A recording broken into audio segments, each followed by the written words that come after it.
Olá, meu caro aluno, seja muito bem-vindo. É um prazer estar aqui com vocês. Meu nome é Vinícius Faria e nós trabalharemos com a disciplina Contratos e Convênios na Administração Pública. Durante nossas aulas, peço que tenham em mãos papel e caneta para que, quando surgir alguma dúvida, vocês possam anotar e depois postar no Fórum Tira Dúvidas. Vocês já devem estar familiarizados com o formato do curso, então já sabem que haverá um Fórum Tira Dúvidas em nossa sala virtual, além dos fóruns de discussão, nos quais é muito importante que vocês participem, deem sua opinião sobre os temas abordados e até comentem e interajam com os comentários de seus colegas. Nossa disciplina tem uma carga horária de 40 horas e será dividida em 4 videoaulas, além das atividades práticas, atividades de fixação e dos fóruns já citados.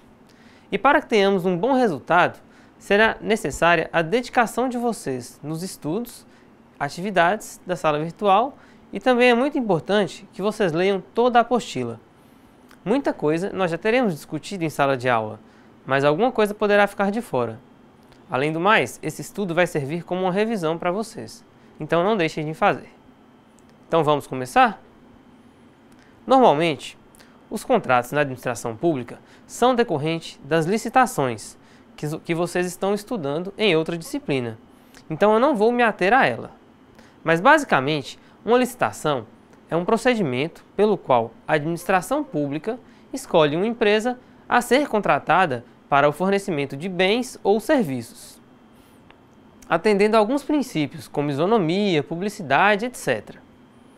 Como resultado deste procedimento, são firmados os contratos entre os entes da administração pública e as empresas vencedoras desses processos, as quais passam a ter obrigações a cumprir, em troca de um pagamento por parte do órgão público. A principal lei que rege as licitações e contratos no âmbito da administração pública brasileira é a Lei 8.666, de 93. Além desta, nós temos algumas leis e decretos que vocês encontram no capítulo 1 da apostila do curso. Então vamos começar a entender o conceito de contrato administrativo. Segundo a Lei 8.666, contrato é todo e qualquer ajuste entre órgãos ou entidades da administração pública e particulares, em que haja um acordo de vontades para a formação de vínculo e a estipulação de obrigações recíprocas, seja qual for a denominação utilizada. Ou seja, é o documento onde vão ser firmados os compromissos tanto da administração pública quanto das empresas ou particulares para que haja a prestação de serviço ou fornecimento de bens. Os exemplos são inúmeros, desde casos mais simples, onde há compra de material para o escritório, como canetas, papel, e após a licitação é assinado um contrato onde a empresa assume a responsabilidade de fornecer o material conforme especificado, enquanto a administração pública assume o compromisso de efetuar o pagamento do valor estipulado. Vejamos agora algumas das características do contrato administrativo. Então, via de regra, ele é consensual, pois surge de um acordo de vontades e não de um ato unilateral da administração pública. É formal, devendo ser feito por escrito e com condições muito particulares.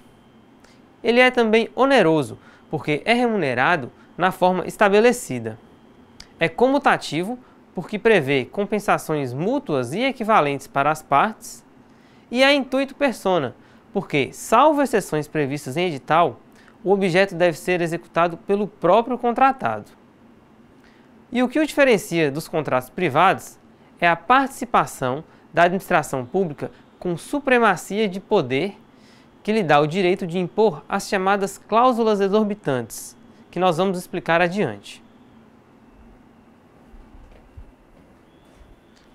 Os contratos administrativos, que podem ser firmados pela administração pública, são contratos de obras e serviços de engenharia, contratos de serviço não considerados como de engenharia, por exemplo, manutenção, limpeza, transporte, entre outros, contratos para fornecimento de bens, em que o objeto é a aquisição de materiais de consumo e equipamentos. Existem ainda os tipos especiais de contrato, onde o conteúdo contratual é estabelecido de acordo com as regras do direito privado. É importante ressaltar que o cumprimento do contrato tem suas implicações e o seu não cumprimento também. Então, a empresa que participa de um processo e decide contratar com a administração pública deve estar ciente das suas obrigações para que não venha a arcar com as consequências caso não consiga honrar um compromisso firmado. Bem, pessoal, agora nós vamos ver algumas das disposições preliminares dos contratos administrativos. A começar pelas normas e princípios administrativos. Eles podem ser encontrados a partir do artigo 54 da Lei 8.666. E a primeira disposição é que os contratos administrativos são regulados primeiramente pelo direito público e supletivamente, ou seja, além deles, pelas teorias gerais do direito privado. Isso implica dizer que a administração pública obedecerá aos princípios da legalidade, impessoalidade, moralidade, publicidade e eficiência, em qualquer ato que venha a praticar. Os contratos devem estabelecer com clareza e precisão as condições para a sua execução, devendo, portanto, expressar em cláusulas os direitos, obrigações e responsabilidades das partes, em conformidade com os termos da licitação e da proposta a que se vinculam. Já no artigo 55, temos as cláusulas contratuais necessárias ou essenciais em todo o contrato que as estabeleçam. Ou seja, cláusulas que devem estar presentes em todos os contratos da administração pública.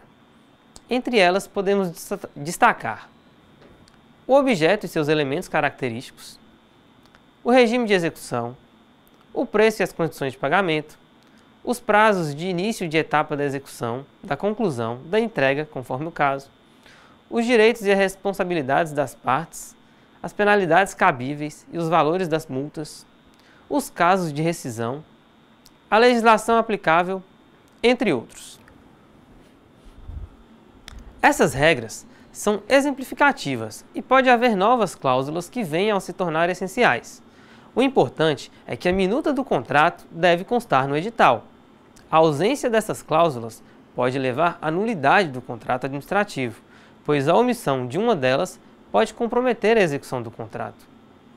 No seu artigo 56, a Lei de Licitações e Contratos permite que a administração pública faça a exigência de garantias para assegurar uma execução correta dos contratos firmados.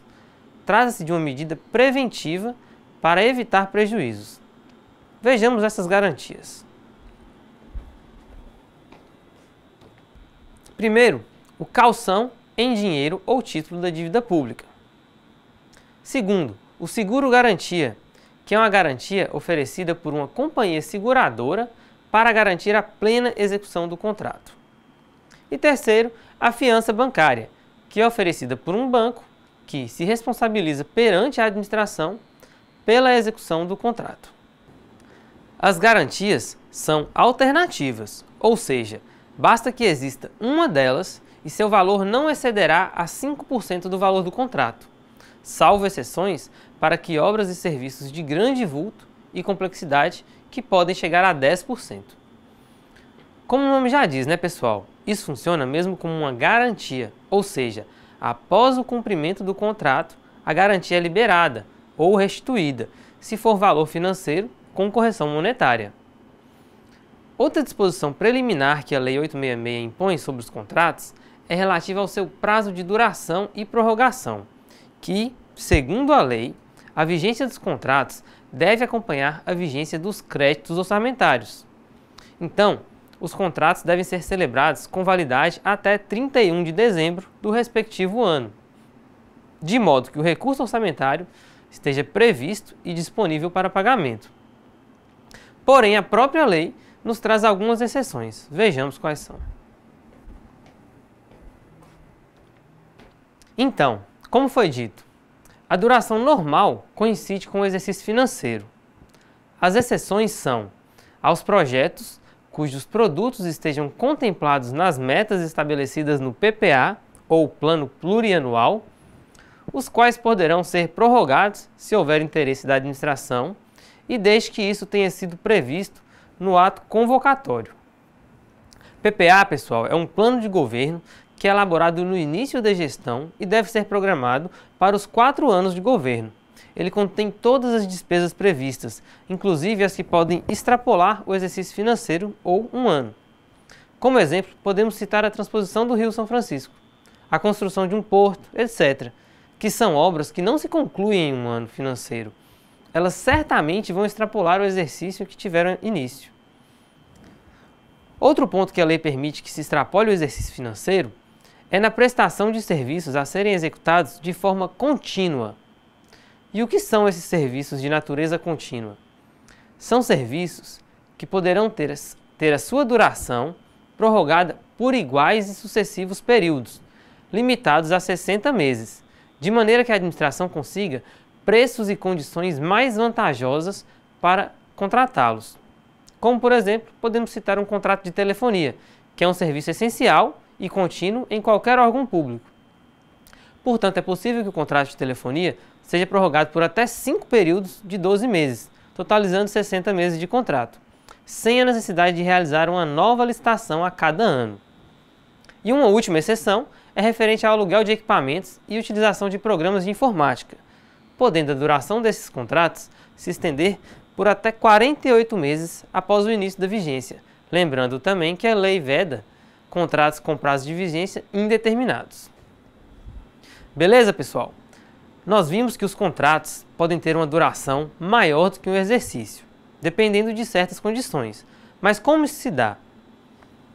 Para um contrato durar 60 meses, como é o caso de um contrato de natureza contínua, ele deve ser prorrogado a cada ano, pois a sua vigência inicial não extrapola os 12 meses. Então, vejamos mais alguns pontos sobre a prorrogação dos contratos.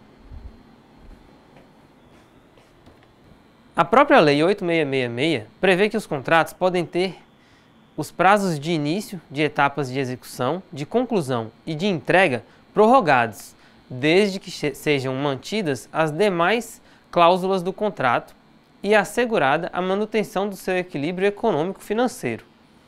E se ocorrer algum dos seguintes motivos: alteração do projeto ou especificações pela administração, superveniência de fato excepcional ou imprevisível, ou seja, algo que está acima das partes e influencia na execução do contrato, impedindo ou atrasando seu desenvolvimento, interrupção da execução do contrato ou diminuição do ritmo de trabalho por ordem e no interesse da administração, aumento das quantidades inicialmente previstas no contrato, nos limites permitidos pela lei, impedimento de execução do contrato por fato ou ato de terceiro reconhecido pela administração em documento contemporâneo à sua ocorrência e, por fim, omissão ou atraso de providências a cargo da administração. E como é feita essa prorrogação? Para prorrogar o contrato, é elaborado um termo aditivo, que é um documento onde se reafirmam as condições iniciais do contrato, podendo ser alterado algum ou alguns itens desde que sejam atendidas as especificações do edital de licitação. Além disso, é necessário que haja disponibilidade orçamentária. A lei exige ainda que toda prorrogação tenha uma motivação e seja justificada por escrito e previamente pela autoridade competente para celebrar o contrato. Agora há pouco eu disse que um contrato poderia ser prorrogado por até 60 meses, mas a lei abre mais uma exceção e fala que, em caráter excepcional, devidamente justificado e mediante autorização da autoridade superior, o prazo dos contratos relativo à prestação de serviços a serem executados de forma contínua, que é limitado a 60 meses, poderá ser prorrogado por mais 12 meses, totalizando 72 meses. Outro ponto importante sobre os contratos são as cláusulas exorbitantes, que são prerrogativas concedidas à administração pública. Elas colocam o poder público em posição de supremacia sobre o contratado e não podem ser renunciadas, tendo em vista que sua função é gerir os bens e interesses da coletividade. Vamos ver essas prerrogativas. Então, O regime jurídico dos contratos administrativos, instituído pela Lei 8666, confere à administração, em relação a eles, as prerrogativas de: primeiro, modificá-los unilateralmente para melhor adequação às finalidades de interesse público, respeitando os direitos do contratado, sempre respeitadas as condições previstas no edital.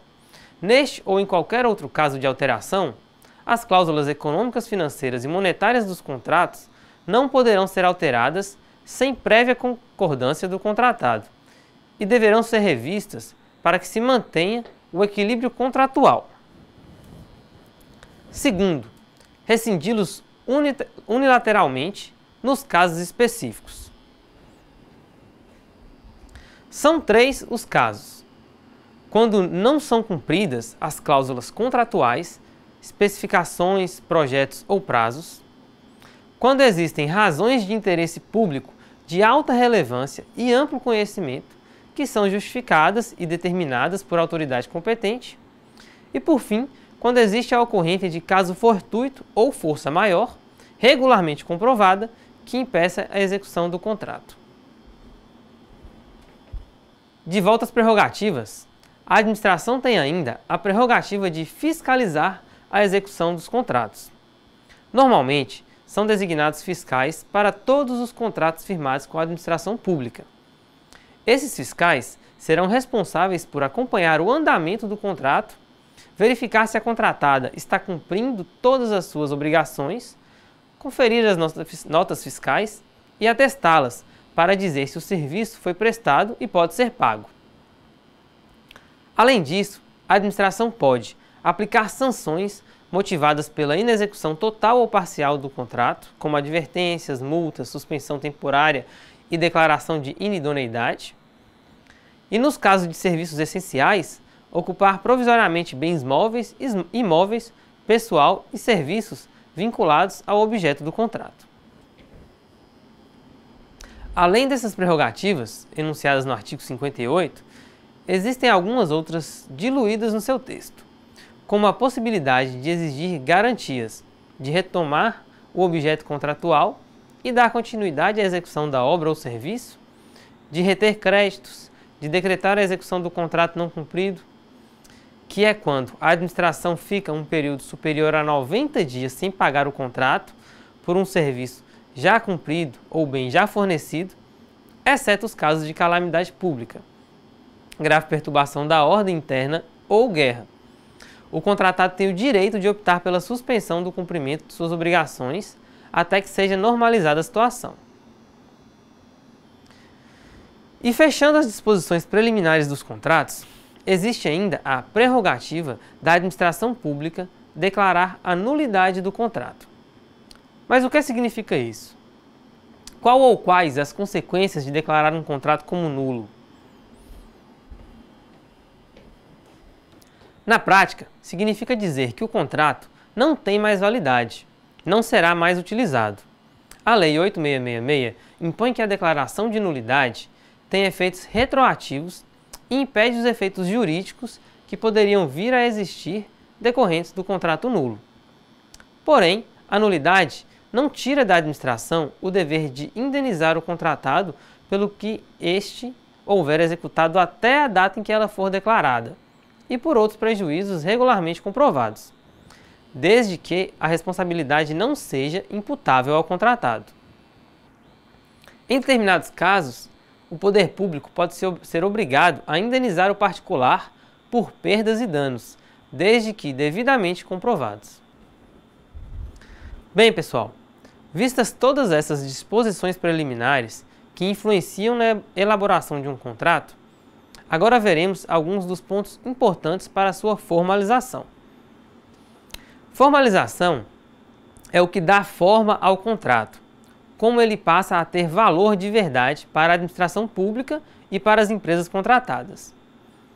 Via de regra, a Lei de Licitações diz que os contratos devem ser lavrados na própria repartição interessada, onde se deve manter o arquivo cronológico de todos os seus documentos com as devidas assinaturas, exceto quando se tratar de direitos reais sobre imóveis, que devem ser registrados em cartório de notas. Na formalização dos contratos, existem alguns itens que devem estar presentes. Vejamos quais são eles. No contrato, deve existir o instrumento contratual, que é o documento escrito e formal, onde constam todas as informações, os dados fundamentais do contrato, quem são as partes envolvidas e seus representantes, as obrigações dos contratantes, possibilidades de multa, penalidades, o ato que autorizou a lavratura e o número do processo que o autorizou. Ou seja, a licitação, dispensa ou inexigibilidade que possibilitou que um contrato fosse firmado. Então, basicamente, tudo de importante que é preciso ter no contrato. E por fim, para que os contratos se tornem formais, eles devem ser autuados, processados, protocolados e publicados. Sem esses passos, eles não têm validade. Segundo a Lei 8666, o contrato verbal feito com a administração pública é nulo e sem nenhum efeito. Porém, a própria lei apresenta uma exceção à formalização dos contratos, que é na execução de contratos verbais, de pequenas compras de pronto pagamento até um limite de R$ 4.000. Nesse caso específico, é possível que a administração pública compre sem que tenha feito formalizado um contrato, mas somente nesse caso. Então, como eu disse, um dos requisitos para que o contrato tenha validade é a sua publicação. A publicação do governo federal acontece no Diário Oficial da União. Os contratos devem ter a publicação resumida de seu instrumento contratual na imprensa oficial e de todos os seus aditivos, para só então passar a ter efeito, atendendo assim o princípio da publicidade presente na Constituição Federal. O prazo para que seja realizada essa publicação é o 5º dia útil do mês seguinte à assinatura do contrato. O extrato resumido deve conter, no mínimo, o nome das partes, o objeto contratual, o tempo de duração e o valor contratado. A Lei 8666 fala também da obrigatoriedade do termo contratual. Um instrumento de contrato é obrigatório nos casos de concorrência e de tomada de preços, bem como nas dispensas e inexigibilidades, cujos preços estejam compreendidos nos limites dessas modalidades. E é facultativo nos demais casos em que a administração puder substituí-los por outros instrumentos hábeis. Um instrumento do contrato pode ser dispensado quando não se firmam obrigações futuras para as partes. Ou seja, é possível substituir o termo do contrato a critério da administração, independentemente de seu valor, nos casos de compra com entrega imediata e integral dos bens adquiridos, ou que não resultem de obrigações futuras para a empresa, inclusive assistência técnica. Após definidas todas as questões estruturais, é necessário que o documento seja assinado pelo representante máximo do órgão e da empresa.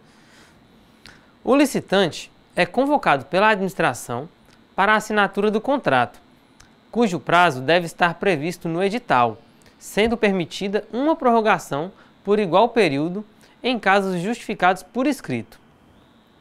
Então, o licitante vencedor, que é aquele que venceu a licitação por ter oferecido a melhor proposta ou melhor condição e, portanto, foi adjudicado. Adjudicado ou adjudicação é o nome que se dá à atribuição do vencedor da licitação, dizer que ele passa a ter o direito de contratar com a administração pública.